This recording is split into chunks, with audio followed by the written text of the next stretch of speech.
इलाही तू अकेला है मगर सारा जहां तेरा, मकी तेरी मका तेरा, की तेरी मका तेरा, ज़मीन आसमां तेरा, मकी तेरी मका तेरा।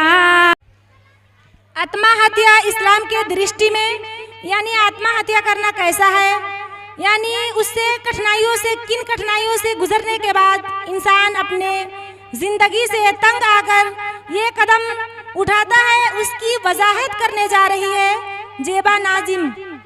अल्हम्दुलिल्लाह अल्हम्दुलिल्लाह रब्बिल आलमीन वस्सलातु वस्सलाम अला सय्यिदिल मुरसलीन व अला आलिहि व सहाबिहि अजमईन, अम्मा बाद, फ़अऊज़ु बिल्लाहि मिनश शैतानिर रजीम, बिस्मिल्लाहिर रहमानिर रहीम। स्टेज पर रौनके अफरोज बुजुर्गाने दीन और यहाँ की हाजिर मेरी प्यारी माँ और बहनों, आज के इस महफिल में और आज के इस मुबारक प्रोग्राम में मेरा मौजूद सुखन ये है, आत्महत्या इस्लाम की दृष्टि में ये दुनिया महासंग्राम है, क्योंकि इस संसार में प्रत्येक मानव पर परीक्षा आती रहती है, चाहे मुस्लिम हो या गैर मुस्लिम, पुरुष हो या स्त्री, बड़ा हो या छोटा, सबकी भिन्न भिन्न रूप से परीक्षा ली जाती है। कभी कभी मानव अपने कठिनाइयों परीक्षा को सहन नहीं कर पाते और आत्महत्या कर लेते हैं, अर्थात अपने आप को मार डालते हैं। यह एक प्रश्न उत्पन्न होता है कि आजकल मानव आत्महत्या क्यों करते हैं तथा इसका कारण क्या है। जब कोई व्यक्ति अपने जीवन से निराश होता है या किसी महान परीक्षा में असफल होता है तो वह आत्महत्या करने की ठान लेता है। इसी प्रकार कोई सामाजिक कठिनाइयों या अपना दिल किसी को दे बैठते हैं तथा सदा उसकी चिंता में पड़े रहते हैं कि कब हमारी उससे भेंट हो और हमारी चाहत पूर्ण हो। जब उसकी चाहत पूर्ण नहीं होती है तो उसका दिल संसार से उचित हो जाता है और ऐसे में उसको लगने लगता है कि उसका जीवन व्यर्थ है और वह इन कठिनाइयों से तंग आकर आत्महत्या कर बैठते हैं। उसको यह ज्ञान नहीं होता है कि ऐसा करने के बाद कैसे गंभीर परिस्थितियां उत्पन्न हो जाएगी। आइए इस महान पाप को इस्लाम की दृष्टि में जांचते चले। प्रिय मित्रों, आत्महत्या इस्लाम की दृष्टि में एक गंभीर पाप है, क्योंकि एक जैसे पाप में तो बहुत सारे पाप सम्मिलित है। एक तो अल्लाह की धरोहर को नष्ट करना, दूसरा अधीर का परिणाम है, तीसरा अल्लाह पर विश्वास न होने का परिणाम, चिन्ह है चौथा अल्लाह के न्याय पर प्रसन्नता प्रकट होती है। आत्महत्या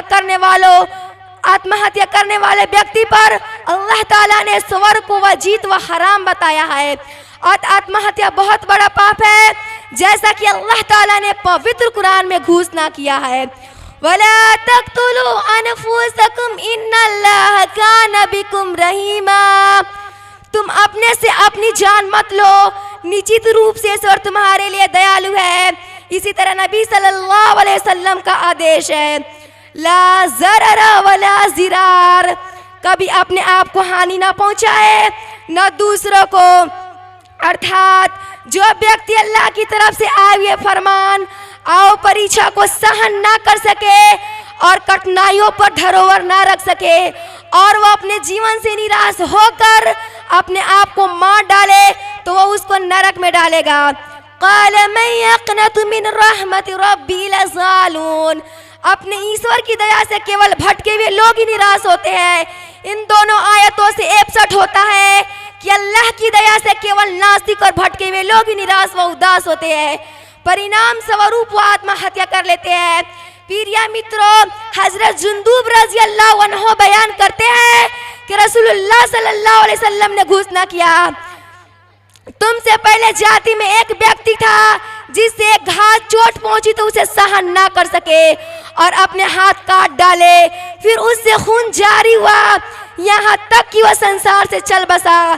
तो उसके बारे में अल्लाह ताला ने क्या घोषणा किया, मैं रोज गुनाह करती हूँ, वह छुपाते हैं अपनी रहमत में।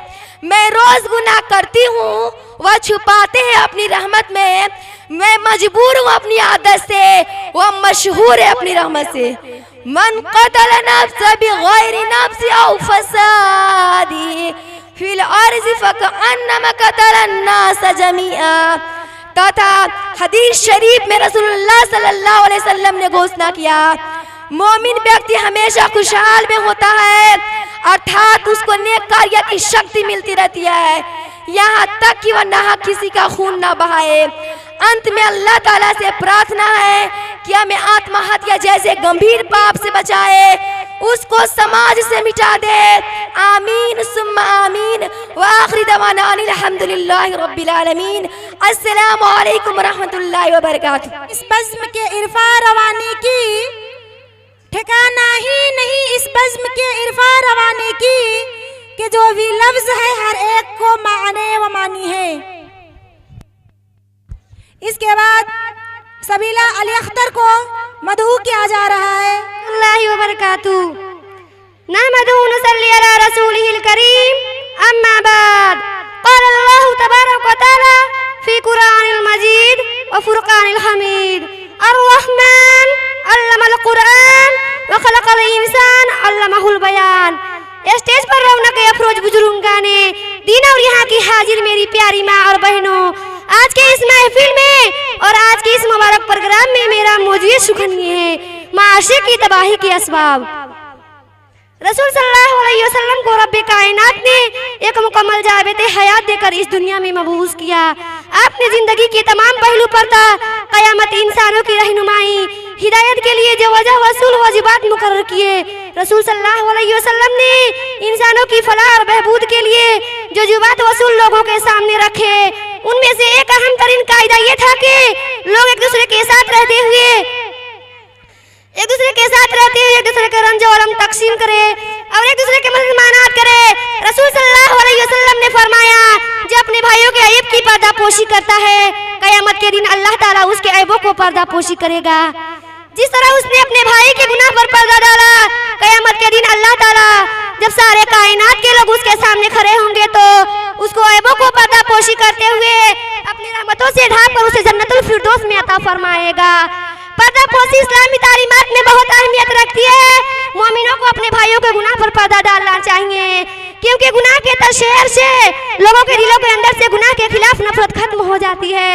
कुरान मजीद में अल्लाह रब्बुल आलमीन ने गुनाहों का जिक्र करने वालों की बड़ी मुज़म्मत की फरमाई।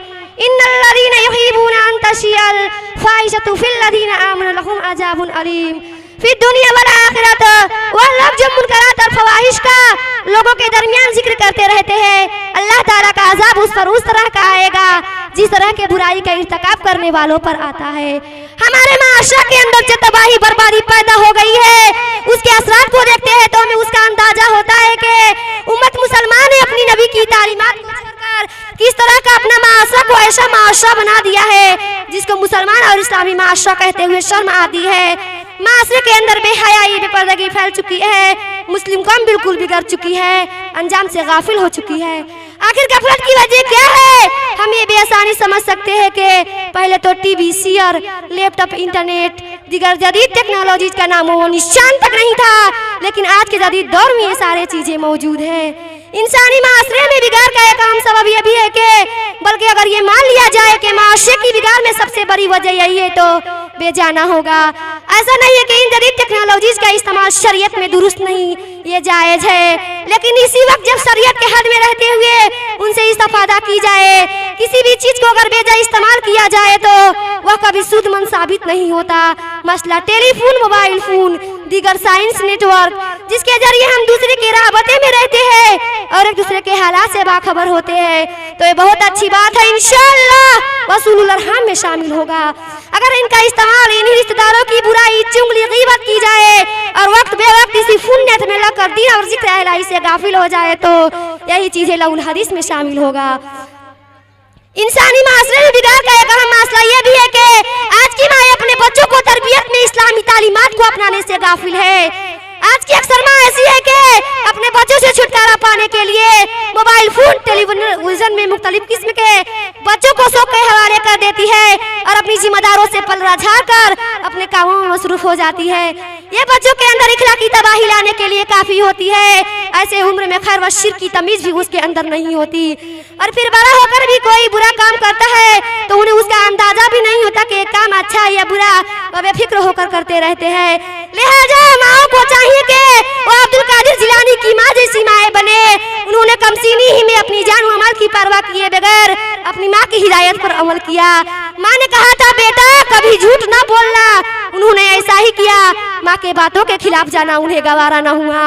उसी तरह इस्माइल अलैहिस्सलाम की माँ हाजरा अलैहिस्सलाम, जब इस्माइल अलैहिस्सलाम से उनके वालिद ने कहा या बुनैया इन्नी अरा फी मनामी अन्नी अजबहुका फंजुरू मा जातरा, ऐ मेरे बेटे बेशक मैंने ख्वाब में देखा कि मैं तुझको ज़बह कर रहा हूँ, बस देखूं तुम्हारी क्या राय है।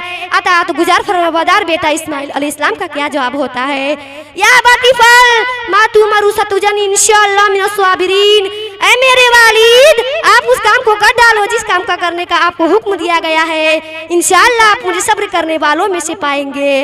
इस्माइल अलैहिस्सलाम की जानिब से जवाब उसलिए मुमकिन हुआ कि हाजरा अलैहिस्सलाम ने उनकी तरबियत इसी मनहज पर की थी। वालिदैन और अल्लाह के हुक्म से उनके लिए गवारा नहीं था। अल्लाह के हुक्म के आगे अपना सर तस्लीम खम किया और अताअत फरमाबरदारी का सबूत दिया।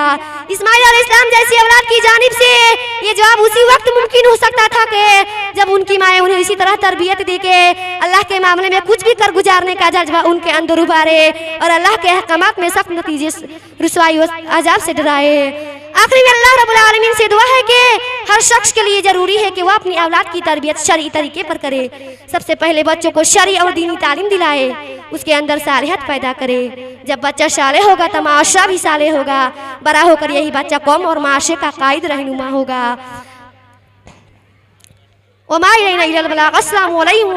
अस्सलाम वालेकुम वरहमतुल्लाहि वबरकातुहू। पहले हुजूर सल्लल्लाहु अलैहि वसल्लम को मुख देखने का लागी मस्जिद नबवी शरीफ को डोका में गायरा वहाँ लाई लुकी लुकी वहाँ को नजर रखती हो, वहाँ को मुख हेरती हो। तेज को चेहरा हुजूर सल्लल्लाहु अलैहि वसल्लम को मुख तेज को मुटु में ऐसा नहीं बसे का थी कि खाना कम खाती है तरह वहाँ को ध्यान में धेरे तरफ रहन थी। तेज तो गर्दा गर्दी के ही समय के ही महीना जाती, उसलिए मोहम्मद सल्लल्लाहु ताला अलैहि वसल्लम को मुख देखना पाए न देखता एक बीमार जाग्यो। ती बीमार ले गर्दा गर्दी बिस्तर में सुती रहे का थाल्यो। तेज को बाबू आमा को एउटै मात्र छोड़ा थियो, तेज को बाबू आमा को एकलौता छोड़ा थियो। तेज को बाबू आमा धेरै माया गर्थ्यो, धेरै मोहब्बत गर्थ्यो। तेज को बच्चा जब बीमार हुन सक्न थाल्यो तेज को बाबू आमाले असाध्य उपचार गर्नका लागि डाक्टरहरुसँग लिएर गए। डाक्टरहरुसँग कहाँ लिँदा फेरि उसलाई असाध्य उपचार गरे तर त्यसलाई त्यो बिमार ठीक भएन। ला इलाज यानी त्यसको औषधि हुँदैन, अब यो बाँच्न दुनियाँबाट केही दिनमा एकै हाल छ भन्ने र मरिहाल्छ। त्यसको बाउमारू परेशान छस्, एउटै मात्र छोरा हो, त्यो पनि मुसलमान होइन कुनै अरु धर्म हो। एकचोटी मोहम्मद सल्लल्लाहु अलैहि वसल्लम को मुख देख्यो, त्यो वहाँ को चमकीलो अनुहारले गए। वहाँ को चेहरा हुजूर सल्लल्लाहु अलैहि वसल्लम को मुख, वहाँ को चेहरा हुजूर सल्लल्लाहु अलैहि वसल्लम को चमकीलो अनुहार न देख्न पाउँदा परेशान भयो र बिमार हुँदा फेरि उसको बाउ आमाले औषधि उपचार गरे र त्यो बिमार ठीक भएन। सबै डाक्टरले जवाब दिइसक्यो तिम्रो छोरा जुब्बे बालक छ, केही दिनपछि मरिहाल्छ भन्ने र एकै हाल छ। त्यसको समय अब नजिक आयो, जुन समय डाक्टरले दिएका थियो त्यो समय अब आयो, अब मरिहाल्छ भन्ने र एकै हाल छ। त्यसको बाउले भन्यो ऐ मेरो छोरा ऐ बालक त होस् त आज दुनियाँबाट जाँदै छस्, तिम्रो मुटुमा कुनै इच्छा छ भन्ने म उसलाई पूरा गर्दिनु। उसले भन्यो ऐ मेरो बाबा मेरो मुटुमा एउटै मात्र इच्छा छ, त्यो इच्छा लागि मेरो धेरै महत्त्वपूर्ण छ। ऐ बाबा एकपटक अन्तिम समयमा मलाई अझै हुजूर सल्लल्लाहु अलैहि वसल्लमको अनुहार पाहोस्, म परेशान नभई यो दुनिया छोड्ने छौ। अब आखिरमा म मन्त्यै बुलाई दुई चार शब्द आज भनेर टुङ्ग्याउन चाहन्छु। यो यहुदी बालक मोहम्मद सल्लल्लाहु ताला अलैहि वसल्लम को मुख न हेर्दा बीमार भयो र मृत्युको कगारमा पुगिसक्यो। यो अवस्थाबाट हामी बुझ्न सक्छौं कि यो यहुदी बालक कतिसम्मको मोहब्बत गर्थ्यो हाम्रो नबी हजरत मोहम्मद सल्लल्लाहु अलैहि वसल्लम सँग। तर आजको मुस्लिम आफ्नो नबी पाक सल्लल्लाहु अलैहि वसल्लम सँग कति मोहब्बत हुनुपर्छ। म भन्छु त्यो यहुदी बालक भन्दा बढी पनि मोहब्बत हुनुपर्छ। यही भन्दै म आफ्नो कुरा यही टुङ्ग्याउन चाहन्छु र मञ्चबाट बिदा हुन चाहन्छु। धन्यवाद। अस्सलामु अलैकुम व रहमतुल्लाह। इसके बाद अरबी तकरीर के लिए फैजुल उबैदुल्लाह को मदऊ करती हूँ कि वह आए और अरबी तकरीर पेश करे।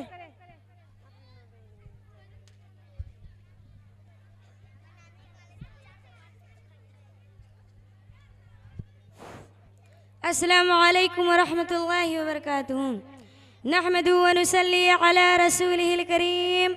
अम्मा बाद। रईसुल हफला व मशरफुल आसा सिद्दीक़ा रज़ियल्लाहु तआला अन्हा लिल बनात